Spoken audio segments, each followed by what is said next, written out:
সরকারের বিরুদ্ধে আন্দোলনে নেমে এসেছে।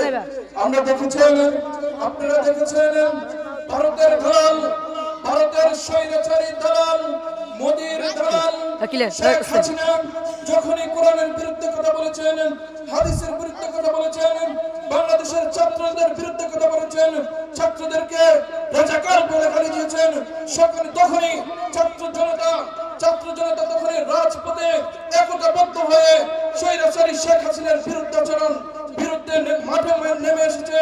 যার ফলে স্বৈরাচারী শেখ হাসিনা দিনে দুপুরে বাংলাদেশ ছেড়ে ভারতে পালিয়ে যেতে বাধ্য হয়েছে। ঠিক কিনা জোরে বলেন।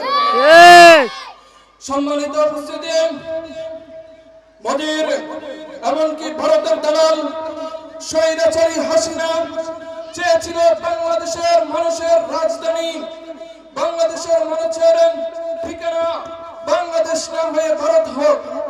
শেখ হাসিনা চেয়েছিল বাংলাদেশের মানুষের রাজধানী ঢাকা না হয়ে দিল্লি হোক।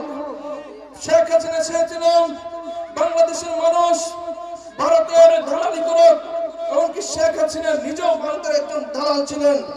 আমরা দীপ্ত কণ্ঠে বলবো, আমাদের রাজধানী অতীতেও ঢাকা ছিল, বর্তমানেও ঢাকা আছে, ভবিষ্যতেও আমাদের রাজধানী ঢাকা থাকবে। কথা বলেন ঠিক কিনা? আমাদের সম্মানিত উপস্থিতি, এখনই আমাদের ঐতিহ্যবাহী মদিনাতুল উলামা